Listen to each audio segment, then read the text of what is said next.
What's up, everybody? It's Cameron Walker here again for another video. Today we're going to be doing some more fishing. We're here at the good old Wally World, and the mission is going to be see how cheap we can be and still catch some fish. The goal is not to spend more than $20 total between our rod and reel and all of our terminal tackle, and maybe even get us a lure. So come on in, let's go see what we can find, and we're gonna see if we can catch some fish. All right, so we got some options here. We got a Zebco for $12.39 or $38, and then we got some Ozark Trails for $12.38. And the difference, I got some down already. You can see your Ozark Trails, a spinning reel. It's a little bit more complicated, not much, but it is for a beginner. And then you got your Zebco here, button press. This is like a beginner's best friend. Super easy to cast. You press the button and you release the button when it's ready to go. So I think this is the one we're gonna go with, just for the sake of the video. Super cheap. And now we gotta find us some tackle. All right. So we're here in the terminal aisle section, and I think I'm gonna go with these number 4 size hooks. Like I said, we're just trying to guarantee we will catch something. So we want little hooks to get the little fish that we know we're gonna catch. I have a great time catching them, so that's what we're gonna do. And then you wanna get you some split shot. You don't wanna go too big, you don't wanna go too small, but you wanna be able to cast it. So I think I'm gonna go with these number 5 split shot. All right, since we're not spending too much on our tackle, I figured might as well get something that might be able to get us a little bit bigger of a fish. And these little spoons right here will do some magic on some spotted sea trout. So that's what we're going with. We got a 1/4 ounce. We got pretty light tackle, but this 1/4 ounce will get us out a decent bit and maybe get us into something. All right, guys, we got the stuff, and we had a whopping grand total of $19.20. Which is perfect, because we wanted to keep it under 20. And the bait that we're going to use, believe it or not, is going to be a slice of bread. If you want to be technical, we'll just say that a slice of bread is about 5 cents. So we'll call it $19.25. And maybe we get lucky, we find a grasshopper or a cricket that we could throw in there and see what else bites that. So let's head out to the water and see what we can do. All right, guys. So I got rained out yesterday when I was making this video. If you notice all the clouds in the background, well, that turned into some pretty good rain. Didn't feel like standing out in the rain, fishing, trying to make videos. It's just not ideal conditions. But here we are now. About to pull up to my little fishing hole. It's right by my house. I'm pretty fortunate to have some really cool spots in my neighborhood. Some good intercoastal fishing. So pulling up to it right now. And something I wanted to note for some of the beginners out there that might watch this is keep in mind your wind direction. If you can, try to fish on a bank where the wind is coming into your face. The reason is some old heads told me about this. The wind will affect the water or whatever, push the bait up into the bank or close to the bank, and all the predatory fish that you want, ideally to catch are going to follow the bait. So it sucks to fish when the wind is in your face, to cast into that, but to counter that, just try to get something a little bit heavier lure or something with a little bit heavier weight on it. If you're using split shot and hook, maybe throw another split shot on there. But keep that in mind. Check your wind. Most weather apps have a little filter or layer where you could see the wind direction. Just check that real quick, before you head out in the morning, or maybe the night before. If you can see that, you can get a somewhat of a prediction and plan out your trip to go somewhere where the wind is going to be into your face, just to maybe increase your chance of getting into something. But we're about to pull up to the spot, so I'll see you in a minute. All right, guys. So when you get these new poles that are already rigged up with some line on it, all you have to do is just run it through your individual eyes here. Just slip it through the middle of them, all the way up to the tip. Make sure it's not twisted or crossed around your pole. And then I'm going to show you this really easy little method of tying on a hook. You slip it through the eye, you take it, you wrap the line around itself, like, let's call it 5 times. And then you'll have a little circle through there. You just slip right through there, pull your line tight without hooking yourself, wet it a little bit, cinch it down. Simple as that. I forgot the bread, the key part of this, but it's okay. I keep this little pack of something called fish bites in my tackle box just for this reason. You can catch all kinds of fish with it. I can't remember which one this is. It's a shrimp. It's kind of faded. This was pink and yellow, but I keep my tackle box outside and it gets really hot, so it's discolored it. But totally fine, totally fine. Take these little pieces of lead, give yourself a couple inches, I don't know, somewhere, I like to go somewhere less than a foot. And then take some pliers or something. If you're a real brave soul, you can bite on it, but lead's poisonous, so pliers are ideal. And that's it. You just take this, some kind of bait on it, whether it be bread, stale bread, new bread, shrimp bite, or fish bite, whatever, and just stick it on your hook. If you have bread, and you get it just a teeny bit wet to make it kind of doughy, it sticks on your hook really good. But this right here is going to work great to catch our little target fish that we're going after. So let's get out there and get some line in the water. Alright, so here's what we got going on. I got my drag adjusted somewhat tight. These are teeny tiny fish, so they're not going to pull any drag. But who knows, man? Who knows what'll bite these little shrimp bites or fish bites or whatever. You want to be able to just nice and easily pull your drag. You don't want it too tight, but you don't want it too loose. So that way when you set the hook, it strips drag and it doesn't actually get the hook in the fish's mouth. So just a nice light pull, depending on your size test. I think this is like maybe 10, 8, something like that. But just keep it loose enough to where you could set the hook, but also not break your line. Press your button, toss it out, release your button. That's it. And these little fish, they hit quick, so I should be able to get something. I kind of reel my line in where it stays tight because that split shot doesn't actually hold it down. But I want to be able to feel that bite. Alright guys, this is exactly what we're after here. These little bitty pinfish.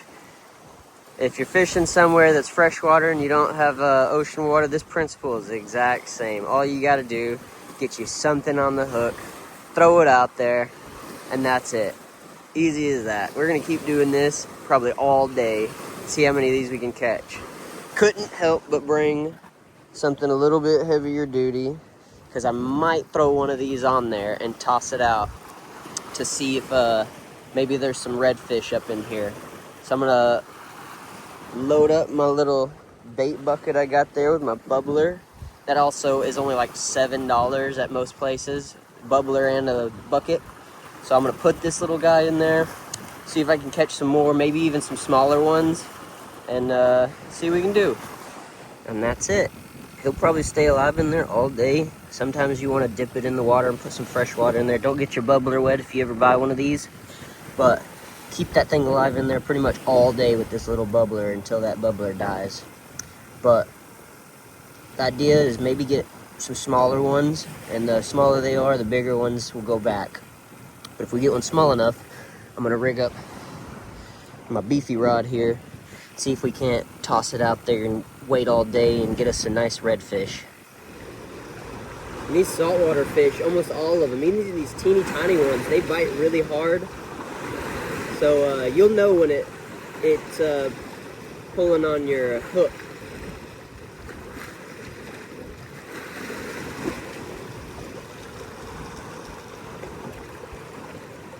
And if you're using bread, you only want to leave it out there for like, I'd say 30 seconds to a minute at most, because that bread gets really soggy and it'll fall off, especially if you're in some moving water, like lots of waves or whatever.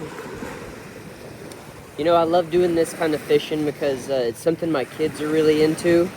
And for any dads out there, moms or whatever, that would love to do this but just don't have any clue, those are the people I'm making this video for. You get you a little cheap rod, some little bitty tiny hooks, and whatever kind of bait that you can think of. You can even use hot dogs if you wanted to for this. But you take your kids out and you can get them into some fish and have a great time doing it. Something I wish I would have noted was a thing that'll make this a heck of a lot easier is a styrofoam bobber. I say styrofoam because those little red and white ones that everybody knows of, your kids might throw it into a dock or a rock or whatever you're fishing on and break them. And then they start to take on water and they'll sink. They're just not fun. So get you a styrofoam bobber. I'll show a picture in a second. But one of those is pretty ideal for this, especially with kids. The bobber goes down, you start reeling. And that's it. Right there, little guy on. Number 2. Pretty cool.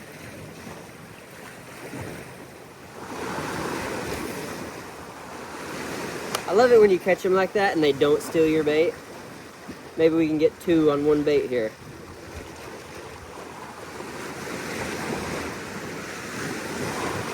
But you see, I'm just slowly reeling it in. That's because these split shot are so small, it's hard to feel a bite. And when you split shot drags the bottom, it also gets you to cover a little bit more area and allows you to feel that bite easier.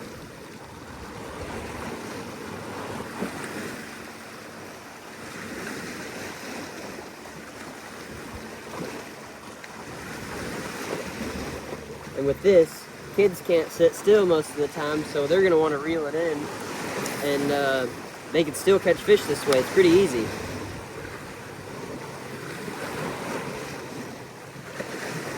And there we go. Keep bringing them in. You can do this all day. There we go. Keep bringing them in. You can do this all day and have a blast doing it. At least I could. I love it. I just want to see how many of these things I can catch in one day.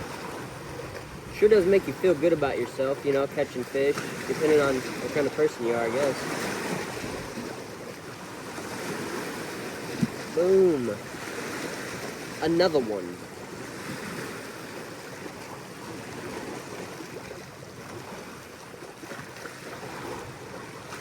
Dang, that's a good size one. That's what I'm talking about. Bam.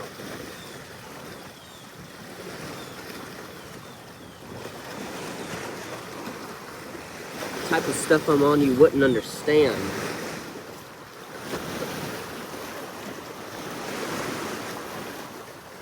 Oh yeah, baby. We on fire?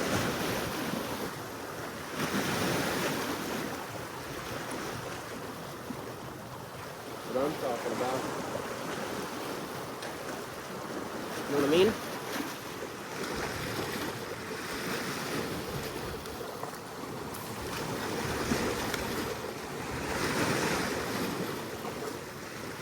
Oh, instant.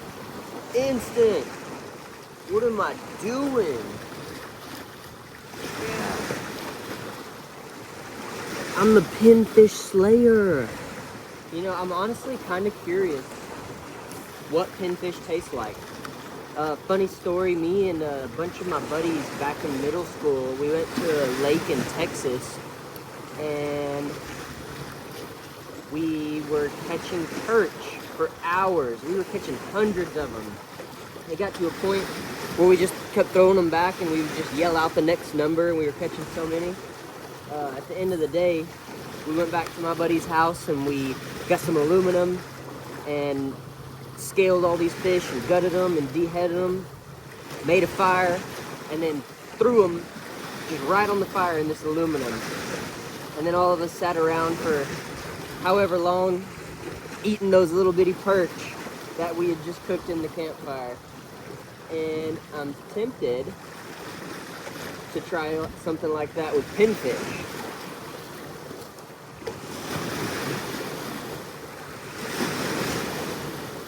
But you would only want to do it with like some bigger than the palm of your hand. Because these little bitty tiny 3-inchers, ain't nothing to eat on them.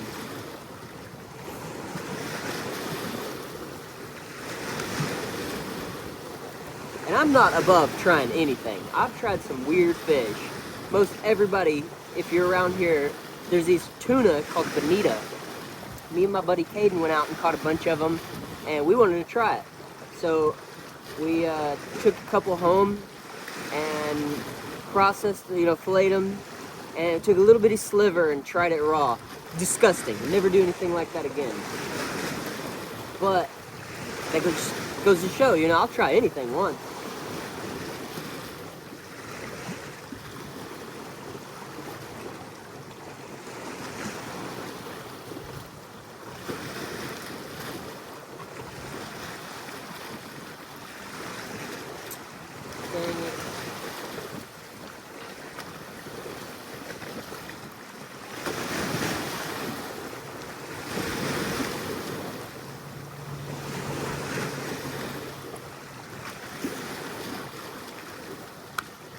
And the reason my kids aren't here right now is just for the sake of the video. I wanted to make sure I could make this video for you guys, no distractions, and show you how to do it.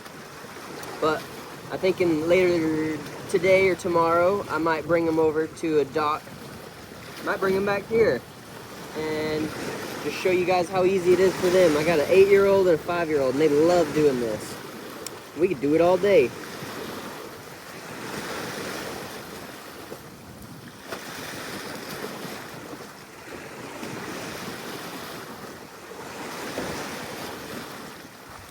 What?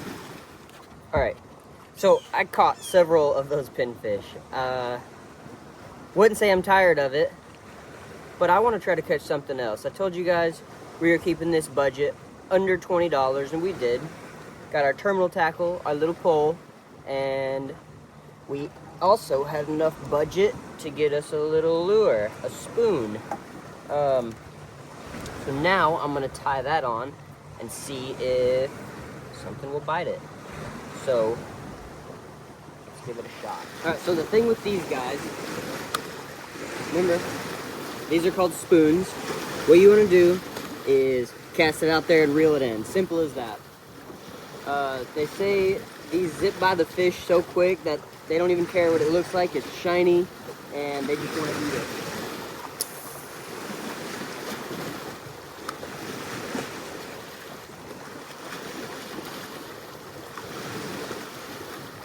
And a good rule of thumb when you're doing this is you kind of got a 180-degree view when you're fishing, and you want to kind of cast the bank all the way around so you're getting a good field of view to be able to, increase your chance of getting something that might be out there.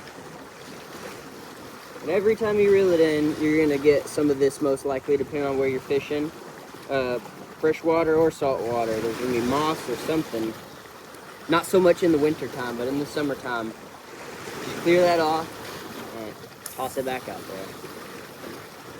Alright guys, I forgot to do the outro to my video yesterday. I got the Call of Duty to come home and tame some children. I fished for like 30 minutes using that spoon, and unfortunately didn't get anything but a bunch of grass. So I'm gonna continue this little trend of $20 fishing with my little bitty hooks, some split shot, and that casting spoon. Hopefully I can get something on that, because I probably won't be using any more lures until I catch either a redfish or a trout, shoot a catfish, anything other than those pinfish. And I want to catch it with that little spoon just to prove a point. I was using it for about 30 minutes, and yeah, I got the call from my wife to come home.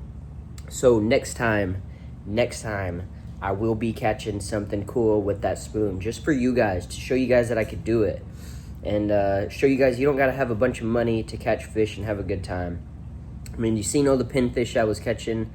So hopefully that will encourage some of you guys to get out, bring your little ones out. Just showing you it's as simple as that. Like, it doesn't have to be massive fish to have fun. It doesn't have to be expensive gear to have fun.